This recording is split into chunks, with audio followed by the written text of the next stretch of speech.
नमस्कार दोस्तों, मेरा नाम है विजय कुमार गिरी और मैं आप लोगों का एक बार फिर से स्वागत करता हूं अपने यूट्यूब चैनल जिसका नाम है सुहा क्लासेस फॉर एग्रीकल्चर। दोस्तों, आज हम लोग पढ़ने वाले हैं एक कम्पिटेटिव बुक ऑफ एग्रीकल्चर जिसको निमरा सुंडा जी ने लिखा है। आज हम लोग उसका लेक्चर नंबर 179 पढ़ने वाले हैं, जिसमें हम लोग क्या पढ़ेंगे, कुछ हम ब्रीड्स के बारे में पढ़ेंगे, भेड़ के, और कुछ ब्रीड्स के बारे में पढ़ेंगे हम गोट के। ध्यान से समझना, यहाँ पर सीप से रिलेटेड जितनी भी चीजें हैं, बोले तो भेड़ से रिलेटेड जितनी चीजें हैं, मैं आज के लेक्चर में कंप्लीट करवा दूंगा। इसके साथ साथ जो बकरी है, बकरी से रिलेटेड जितने भी इंपॉर्टेंट फैक्ट्स, फिगर और ब्रीडिंग है, इन सभी चीजों के बारे में डिटेल में डिस्कशन कर दूंगा।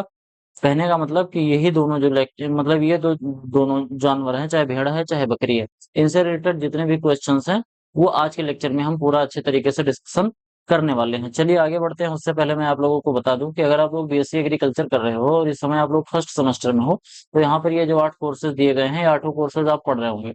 अगर आप चाहते हो कि आपको अच्छे से पढ़ने को मिल जाए, आपको कहीं इधर उधर भटकने की जरूरत ना पड़े, तो आपको क्या करना है, इस क्यूआर कोड को स्कैन करना है और स्कैन करने के बाद आपको 500 रुपए का पेमेंट करना है। पेमेंट करने के बाद आपको उसका स्क्रीनशॉट मेरे पास सेंड करना है। कैसे सेंड करोगे, टेलीग्राम पर जाना और वहां पर सर्च करना @विजय कुमार गिरी 945, जैसे लिखा है एग्जैक्ट इसी तरीके से लिख के जब आप वहां पर टेलीग्राम पर सर्च करोगे तो वहां पर आपको एक कॉन्टेक्ट मिलेगा। वहां पर आपको अपना स्क्रीनशॉट सेंड कर देना है जो आपने पेमेंट किया है, और इसके साथ साथ जिस मोबाइल नंबर से आप टेलीग्राम चलाते हो वो मोबाइल नंबर सेंड कर देना है। मात्र ये दो चीजें हमें प्रोवाइड कराने के बाद आपका जो पूरा कोर्स है, जो पूरा सिलेबस है, वो प्रोवाइड करा दिया जाएगा। चलिए आगे बढ़ते हैं, देखते हैं। सबसे पहले सीप की ब्रीड के बारे में पढ़ेंगे, बोले तो जो भेड़ की जो नस्लें हैं इनके बारे में पढ़ेंगे, जिसमें सबसे पहले जो आता है वो रीजन के हिसाब से इसको बांटा गया है। 4 रीजन में बांटा गया है, 4 से 5 रीजन में जितने भी भेड़ हैं, उसमें जो सबसे पहला है वो हिमालयन रीजन वाली है, जिसमें आता है, जिसमें एक आती है गद्दी, जिसको हम भकरवाल नस्ल भी बोलते हैं। तो गद्दी और भकरवाल ये जो दोनों हैं, इनका जो नेटिव प्लेस माना जाता है ये कहाँ है, ये जम्मू कश्मीर में। इस तरीके का होता है, गद्दी और बकरवाल नस्ल की जो भेड़ होती है वो इस तरीके से दिखती है। इसका जो वूल होता है वो बहुत अच्छी क्वालिटी का होता है, और लोही ऑब्स्टेंड फ्रॉम द बगलवा, इससे एक चीज निकाला जाता है जिसको हम बोलते हैं लोही। एक इससे प्रोडक्ट निकलता है। इस तरीके की जो गद्दी जो नस्ल की भेड़ होती है, इससे लोही निकाला जाता है। तो ये बहुत इंपॉर्टेंट पॉइंट है, तो इस वजह से इसको याद कर लेना कि लोही जो है वो कहाँ से निकाला जाता है, वो बकरवाल और गद्दी से निकाला जाता है। कहने का मतलब बकरवाल से ही निकाला जाता है। फिर आगे आता है वेस्टर्न रीजन, जो हमारा जो पश्चिमी वाला रीजन है, जैसे थोड़ा राजस्थान और गुजरात वाला ये जो रीजन है वहां की बात हो रही है। जैसे लोही, बीकानेरी, पुगवाल, मारवाड़ी, जैसलमेरी, मालपुरा और चोकला, ये सब जितनी भी ब्रीड्स हैं ये सभी कहाँ की हैं, ये सब वेस्टर्न पार्ट की हैं, यानी कि पश्चिमी जो भारत का पश्चिमी जो राज्य है वहां सब पाई जाती हैं। जैसे इनका अगर हम लोही की बात करें तो लोही जो है ये लोही जो है वो रामपुर भोईसर पाकिस्तान, ये रामपुर भोईसर पाकिस्तान में पाया जाता है, इसका नेटिव प्लेस जो है। और बीकानेरी पुंगाल जो है ये राजस्थान में पाया जाता है। मारवाड़ी जो है ये पंजाब और राजस्थान में पाया जाता है। जैसलमेरी राजस्थान में पाया जाता है। और जो चोकला है ये टोंक राजस्थान में पाया जाता है। शेखावती जो रीजन है राजस्थान का, वहां पर ये सभी चीजें पाई जाती हैं। एक चीज ध्यान से समझना, ये जो लोही नस्ल का है ये सबसे बड़ी सीप होती है। लोही नस्ल आपका ये नस्ल है, इसके कान बहुत बड़े बड़े होते हैं और नीचे को लटके होते हैं। जैसे जमुनापारी भेड़ के जो कान होते हैं लटके रहते हैं, उसी तरीके से इसके भी जो कान होते हैं वो नीचे के लटके रहते हैं। तो जो भेड़ होती है, भेड़ में जो सबसे बड़ी भेड़ होती है, जिसका जिसका वेट काफी हैवी होता है, काफी लंबी चौड़ी होती है, वो कौन सी नस्ल है, वो लोही नस्ल है। इसके बाद आता है बीकानेरी पुंगाल, ये राजस्थान की है, कारपेट वूल के लिए बहुत अच्छी मानी जाती है, इससे कारपेट वूल बहुत बढ़िया निकलता है। इसके साथ साथ अपना है मारवाड़ी। मारवाड़ी जो है ये बिल्कुल ब्लैक फेस होता है इसका, यानी कि ये जो मुंह देख रहे हो आप, इसका मुंह जो होता है वो कैसा होता है, तो इसका मुंह होता है बिल्कुल काला काला। ये भी एक लार्जेस्ट सीप होती है, ज्यादातर पंजाब और राजस्थान वाले रीजन में पाई जाती है। जैसलमेरी जो ब्रीड है भेड़ की, ये राजस्थान में पाई जाती है और डेजर्ट ब्रीड है, क्योंकि जैसलमेर, क्योंकि आप जानते हो कि जैसलमेर में पानी की काफी ज्यादा कमी है, वहाँ इरिगेशन की व्यवस्था नहीं होती है। तो ऐसे एरिया में इसको ग्रो करना, मतलब इसको डोमेस्टिकेट करना बहुत आसान होता है, इसका पालन करना काफी आसान होता है। ये चोकला है और मालपुरा है, ये सभी जो मालपुरा है, मालपुरा से आप याद कर सकते हो, मालपुआ जो खाने वाली चीज होती है, तो इसलिए सुटेबल फॉर मीट, इस तरीके से आप इसको इंटर रिलेट करके याद कर सकते हो। ध्यान से समझना, जब कभी भी भेड़ में डुअल पर्पज या बकरी में डुअल पर्पज की बात होती है, तो कहने का मतलब कि ये मांस में भी यूज होगा और दूध में भी यूज होगा। लेकिन जब हम गाय और भैंस में डुअल पर्पज की बात करते हैं, तो उसमें हम बात कर रहे होते हैं खेती के लिए और दूध के लिए। समझ पा रहे हो? यहाँ पर उसके डुअल पर्पज में और इसके डुअल पर्पज में इतना अंतर होता है। जो चोकला होता है, ये चोकला जो ब्रीड है, ये टोंक राजस्थान में पाया जाता है और इसको राजस्थान का मेरनो बोलते हैं। मेरनो जैसा कि आप लोग जानते होंगे कि एक एग्जोटिक ब्रीड है सीप की, यानी कि भेड़ की एक विदेशी नस्ल है जो कि बहुत ही ज्यादा फर्टाइल होती है। फर्टाइल कहने का मतलब इसका इकोनॉमिक वैल्यू बहुत ज्यादा होती है। ऊन इससे बहुत ज्यादा निकाला जाता है। पूरी दुनिया में जितना ऊन निकाला जाता है उसमें सबसे ज्यादा शेयर जो होता है वो मेरिनो भेड़ का ही होता है। तो इसी वजह से इसको राजस्थान का मेरिनो कहा जाता है, किसको? चोकला को। ठीक, चोकला बहुत अच्छी ब्रीड होती है भेड़ की। इसके बाद आता है साउथ वाला पार्ट, यानी साउथ इंडिया में कुछ दक्कनी, निलोरी, मंड्या, ये तीन जो ब्रीड हैं ये ज्यादातर पाई जाती हैं। दक्कनी जो है ये महाराष्ट्र, कर्नाटक और आंध्र प्रदेश वाले रीजन में पाई जाती है और ये गुड फॉर मटन, मटन के लिए काफी ज्यादा अच्छी होती है। फिट फॉर वेविंग, कंबल, कंबल बनाने के लिए भी अच्छी होती है। एक बात ध्यान से समझना कि जो सीप होता है, सीप से हम लोग क्या बनाते हैं? मटन बनाते हैं। सीप का जो मांस होता है इससे मटन बनाते हैं। सीप के मांस से मटन, सीप के मांस को मटन कहते हैं।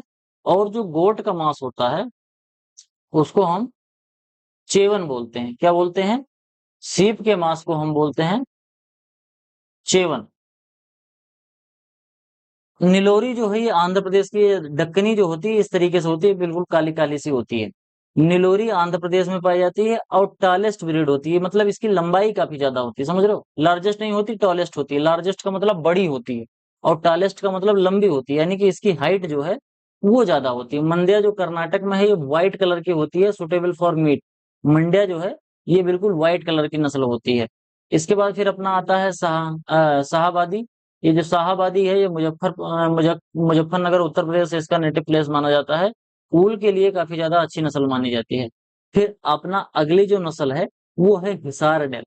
बहुत ही इंपॉर्टेंट नस्ल होती है हिसारडेल। हिसारडेल जो है ये है, इसको कैसे बनाया जाता है?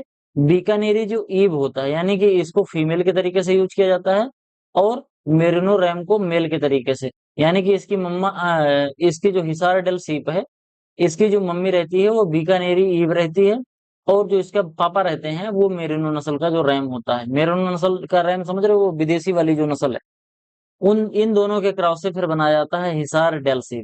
ये क्रॉस किसका का है? बीकानेरी और मेरिनो, इन दोनों के क्रॉस से ये बनाई गई है। कौन सी नस्ल है? हिसार डेल। बहुत ही अच्छी नस्ल होती है, डुअल पर्पज होता है और ज्यादातर इसका जो मेन पर्पज है वो होता है इसका क्या? ऊन निकालना। आगे बढ़ते हैं। अब हम बात करेंगे एग्जोटिक ब्रीड ऑफ सीप। सीप के बोले तो भेड़ के कुछ एग्जोटिक ब्रीड, बोले तो विदेशी जो कुल नस्लें नस्लें होती हैं इनके बारे में समझेंगे। तो उसमें सबसे ज्यादा इंपॉर्टेंट जो होता है वो मेरिनो ही होता है। इस तरीके की होती है। ये देखने में तो हाइट इसकी थोड़ी सी कम होती है, लेकिन इसकी मतलब हाइट थोड़ी कम होती है लेकिन थोड़ा सा ये हैवी होती है। और इसमें जो ऊन होता है ये बहुत ज्यादा होता है, बहुत ज्यादा मात्रा में इसके अंदर ऊन पाया जाता है। इसका जो नेटिव प्लेस है वो स्पेन है। बोले तो यूरोप में ये पाया जाता है और फाइन वूल ब्रीड होती है, यानी कि इसका जो वूल होता है, यानी कि इससे जो ऊन निकाला जाता है ये कैसा होता है? काफी ज्यादा फाइन होता है। बोले तो पतला पतला ऊन होता है। और जो फाइन वूल होता है इसकी एक क्वालिटी होती है कि जब हम इसको पहनते हैं तो ये हमारे शरीर में चुभता नहीं है। तो इस वजह से इसको काफी अच्छा माना जाता है। अगर मोटा ऊन होगा तो वो हमारी बॉडी में चुभेगा। जब हम उसको अपने जब उसको हम पहनेंगे या कंबल बना तो उसको अगर हम ओढ़ेंगे तो ओढ़ते समय वो क्या करेगा?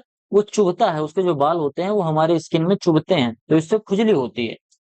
About 80% of the world production in the world wool production, about 80% of the wool production produced in the world come from the merino and its east crosses। ध्यान से समझना, पूरी दुनिया में जितना भी ऊन का उत्पादन होता है उसमें 80% भागीदारी किसकी होती है? या तो मेरिनो की होगी इसकी, और या तो इसी के बच्चों की होगी। इसके बच्चों का मतलब जो इसके क्रॉस करके बनाए गए, जैसे हिसार डेल की बात है, चाहे हिसार डेल है चाहे मेरिनो है, अलग अलग देश में इसका इससे क्रॉस करा करा के अलग अलग प्रजातियां बनाई गई हैं। लेकिन 80% जो ऊन का उत्पादन होता है ये मेरिनो नस्ल की भेड़ से ही होता है। इसके बाद अगला है राम बोलेट। ये राम बोलेट जो ब्रीड है भेड़ की, ये इस तरीके से होती है। इसका ओरिजिन प्लेस भी क्या है? अपना स्पेन है। ये एक डुअल पर्पज की ब्रीड है। बोले तो इसको मीट के लिए भी यूज करते हैं और वूल के लिए भी यूज करते हैं, ये दोनों पर्पज के लिए यूज करी जाती है। इसके बाद डिजीज की बात करें तो एक इसमें एंथ्रेक्स डिजीज लगती है, जिसके बारे में मैंने बहुत डिटेल में बताया है। और ये ह्यूमन से इसमें फैल जाता है, क्या कहते हैं, पहले ह्यूमन में कई बार रहता है और ह्यूमन से ये फैल जाता है जानवरों में। तो एंथ्रेक्स के बारे में तो मैंने 2 बार बताया था, पिछले वाले लेक्चर में भी शायद बताया था और एक बार और लेक्चर में बताया था। मतलब मैं लगातार इसको एनिमल हस्बेंड्री में मैंने इसको 2 बार पढ़ा दिया है। अगला जो अपनी डिजीज है वो है स्टिफ लाइम डिजीज। ये विटामिन ई की डिफिशियंसी से होता है। इसमें क्या होता है कि इसके जो रियर ये जो पैर होते हैं, आगे वाले पैर, ये इसके पैर काम नहीं करते सही से, और ये इसकी जो पीठ होती है ऐसे वक्र हो जाती है, समझ रहे हो। मतलब इसकी पीठ देखो सीधी नहीं है, पीठ पीठ कैसे हो गई है, पीठ ऐसे हो गई है, ऊपर को उठ जाती है, बोले तो ऐसे वक्र हो जाती है ऐसे। बाकी अगर अभी हम नॉर्मल जो देखते हैं तो नॉर्मल कुछ इस तरीके से पीठ होती है, लेकिन जब ये स्टिप लाइम डिजीज हो जाती है तो इस तरीके की इसकी पीठ होती है, जैसे यहाँ पर आपको देख रहा होगा। आगे बात करते हैं गोट ब्रीड इन इंडिया। इंडिया में गोट ब्रीड, इसको हम गरीबों की गाय भी कहा करते हैं। इसमें पश्मीना जो होता है, गोट का जो हेयर होता है, इससे निकाल के एक पश्मीना बनाया जाता है, जो कि विंटर क्लॉथिंग में काफी अच्छा होता है। ये कहाँ से निकाला जाता है, ये गोट के बाल से निकलता है, ठीक। इससे पश्मीना निकलता है, बहुत A1 क्वालिटी का होता है। कश्मीर की जो कुछ रीजन है वहां पर पश्मीना बनाया जाता है इसी भेड़ के बाल का ही, बहुत महंगा होता है और बहुत अच्छी क्वालिटी का इसका पश्मीना बनता है। मोरक्को क्या है, fine leather is prepare from the goat skin. Goat की स्किन से बहुत फाइन लेदर बनाया जाता है, जिसको हम मोरक्को बोलते हैं। अब गोट की ब्रीड के बारे में बात करें तो एक जमुनापारी ब्रीड है, जो कि इटावा उत्तर प्रदेश के रीजन में ज्यादातर पाई जाती है। ये एक डुअल पर्पस ब्रीड है, बोले तो मांस के लिए भी यूज करते हैं इसको और ऊन के लिए भी यूज करते हैं। सॉरी, डुअल पर्पज, इसमें डुअल पर्पज का मतलब क्या है, इसमें डुअल पर्पज का मतलब है कि इसको मांस के लिए और दूध के लिए दोनों। भेड़ में डबल पर्पज का क्या मतलब था, मांस के लिए और ऊन के लिए, ध्यान से समझना, अ, ऊन के लिए और मांस के लिए। इसमें क्या है, इसमें डुअल पर्पज का मतलब क्या है, मांस के लिए और दूध के लिए। अब इसमें डुअल और कुछ कुछ ऐसे होती हैं जिसके अंदर पश्मीना भी निकलता है, तो ये इस तरीके से आप समझ सकते हो कि डुअल या ट्रिपल पर्पज हो जाता है। डुअल पर्पज ब्रीड होती है, पेंडुलस कर्व लॉन्ग ईयर होता है, यानी कि इनके जो कान होते हैं पेंडुलस होते हैं, नीचे की तरफ ऐसे पेंडुलम के तरीके से लटके रहते हैं और बहुत बड़े बड़े होते हैं, जिसको हम रोमन नोज बोलते हैं। और पैरेट माउथ, इसका जो मुंह होता है तोते जैसा होता है, आप देख रहे होंगे तो ऐसे जैसे तोता का मुंह होता है ना, तोते की चोंच इस तरीके की होती है। ध्यान से आप अगर आप देखोगे तो आपको दिख रहा होगा। इसका जो मुंह है देखो, यहाँ से ऐसे ऐसे करके जैसे तोता होता है ना, ऐसे इस तरीके से मुंह नहीं है इसका। इनका देखो मुंह नहीं है ऐसा, इनका मुंह थोड़ा सा सीधा सा है, लेकिन इसका मुंह थोड़ा सा अंदर की तरफ को ऐसा झुका हुआ होता है। बोले तो नाक इसकी थोड़ी सी बाहर की तरफ निकली हुई होती है, देखो यहाँ पर थोड़ा सा ये नाक इसकी निकली हुई है, तो ये कैसा हो जाता है, रोमन नोज टाइप का होता है, पैरेट माउथ जिसको कहते हैं। थिक लॉन्ग हेयर होती है और हाइंड लेग, यानी कि इसका जो हाइंड लेग होता है, यहाँ पर बड़े बड़े बाल होते हैं, ये हाइंड लेग होता है। बर्बरी नस्ल की एक बकरी जो आती है वो ये इस तरीके की बकरी होती है। ये सोमालिया में ओरिजिनेट करी गई है, मतलब कहा जाता है कि इसका ओरिजिन प्लेस सोमालिया है, लेकिन इंडिया में ज्यादातर ये पाई जाती है। ये डेयरी ब्रीड होती है, दूध के लिए काफी ज्यादा अच्छी मानी जाती है, दूध ज्यादा देती है। और इसको हम क्या कहते हैं, सिटी गोट, बोले तो इसको हम शहरों में भी पाल सकते हैं। हमारे घर में जो फ्रूट के जो वेस्ट निकलते हैं, जो सब्जियों के वेस्ट निकलते हैं, उन सब चीजों को खिला के इसको हम रख सकते हैं, क्योंकि इसकी जो फीडिंग बिहेवियर है इसका वो काफी कम है, बहुत कम खाना खाती है, इसको चारे की कम जरूरत पड़ती है, तो इस वजह से इसको हम शहर में भी पाल सकते हैं। और ये जो बच्चा देती है वो एक बार में 2 बच्चे देती है, यूजुअली 2 बच्चे देती है, ठीक। तो ये चीज जरूर याद कर लेना, इसमें क्या क्या, एक तो सिटी गोट के नाम से कौन जाना जाता है, बर्बरी जाना जाता है। तो ऐसी नस्ल है, डुअल पर्पज की है। और स्टॉल फीडिंग, यानी कि हमारे पास जो स्टॉल फीडिंग का मतलब ये होता है कि काट के ले आओ घर पे, ऐसे लेके आके उसके सामने फेंक दो, वो खा जाएगी। जैसे चरी ले आओ, बरसीन ले आओ, पत्तियां ले आओ, काट के ऐसे लाके फेंक दोगे तो वो उसको धीरे धीरे गुड़ गुड़ करके खा जाएगी। आपके घर पे गोभी है, पत्ता गोभी है, अगर लाए तो सब्जी बनाने के लिए रख लिए, बाकी जो चीजें सब्जी काटते समय जो बच जाती है इसके सामने डाल दो, सब खा जाएगी। इसके बाद बीटल नस्ल है। बीटल नस्ल जो है, जो गुरदासपुर पंजाब में इसका नेटिव प्लेस माना जाता है। ये बिल्कुल जमुना पारी के जैसे दिखती है, जैसे जमुना पारी की है देखो, जैसा ये है, जमुना पारी के जैसा इसका कान है, लेकिन इसके मुंह में थोड़ा सा अंतर होता है। इसका जो जमुना पारी का जो मुंह होता है तोते जैसा होता है, लेकिन इसका ऐसा नहीं होता है। गुड डेयरी डेयरी टाइप यानी दूध के लिए बहुत अच्छी मानी जाती है। और bread present is male, beard जो होती है यानी कि जो मेल होता है उसके यहाँ पर दाढ़ी होती है, ऐसा थोड़ा सा आगे निकला होता है। इसके बाद आगे बात करते हैं तो हमारा एक बंगाल है। ब्लैक बंगाल इस तरीके से होती है। ब्लैक बंगाल की एक खासियत होती है, इसके कान छोटे छोटे और खड़े कान होते हैं। ठीक, यानी कि कान इसके लटके नहीं होते हैं, ये खड़े ही रहते हैं। ये एक्सीलेंट होती है मीट के लिए, और इसकी स्किन ब्लैक होती है और टेंडर मीट होता है इसका। मारवाड़ी जो नस्ल है, मारवाड़ राजस्थान में इसका नेटिव प्लेस माना जाता है। ये थोड़ी सी डिजीज रेजिस्टेंट होती है, मीट के लिए बहुत अच्छी मानी जाती है, और जेट ब्लैक इसका कलर होता है। सिरोही जो है, ये सिरोही राजस्थान इसका नेटिव प्लेस है। ये भी एक डुअल पर्पज ब्रीड होती है।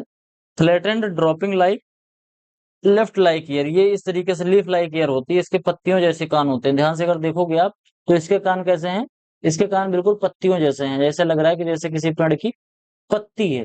तो थोड़ा सा इसका कान पत्तियों जैसा होता है, ड्रॉपिंग होता है, नीचे की तरफ होता है, और फ्लैटेंड होता है, और ये डुअल पर्पज का होता है।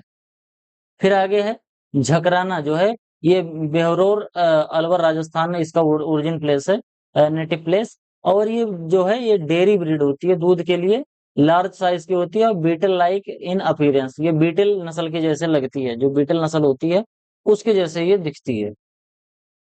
आगे बात करते हैं exotic breed of dairy goat. Dairy goat का एग्जोटिक ब्रीड यानी कि विदेशी जो कुछ नस्लें हैं, इसमें जो अंगोरा होता है, अंगोरा का जो ओरिजिन प्लेस है ये तुर्की होती है। इसको देखने पे लगता है कि ये भेड़ है, लेकिन ये भेड़ नहीं रहती है। ये क्या है, ये भेड़ नहीं है जबकि बकरी है, क्योंकि इसके देखो मूंछ निकली हुई है। बाकी इसका पूरा मुंह देखो, कान देखो, इसके शरीर पे जो वो है, तो ऐसा देखने में लगता है कि बिल्कुल ये भेड़ है, लेकिन ये भेड़ नहीं होता, ये बकरी की एक नस्ल है जिसका नाम है angora. Hair use for wool and known as mohair. Angora को मोहर मोहर के नाम से भी जानते हैं। चाहे आप मोहर बोल दो, चाहे अंगोरा बोल दो। ये तुर्की में इसका नेटिव प्लेस माना जाता है। अल्पाइन नस्ल जो है ये इस तरीके से होती है, अल्पाइन। इसका जो नेटिव प्लेस है ये यूरोप है, और ये मिल्क के लिए काफी ज्यादा यूज करते हैं, क्योंकि इसके थन आप देख सकते हो, इतना बड़ा सा थन है, तो मिल्क पर्पज के लिए बढ़िया अच्छा से ये काम करती है। इसके बाद जो एंग्लो नूबियन जो है, ये क्रॉस करके बनाई गई है, जमुना पारी और नूबियन। एंग्लो जो आया है वो इंडिया से निकल आया है, क्योंकि इंडिया की है ये जमुना पारी। और नूबियन जो है ये कहाँ का है, इंग्लैंड की। तो एंग्लो नूबियन के क्रॉस से बनाया गया है। इस ब्रीड का नाम क्या है, एंग्लो न्यूबियन। इसको क्या कहते हैं, जर्सी कऊ।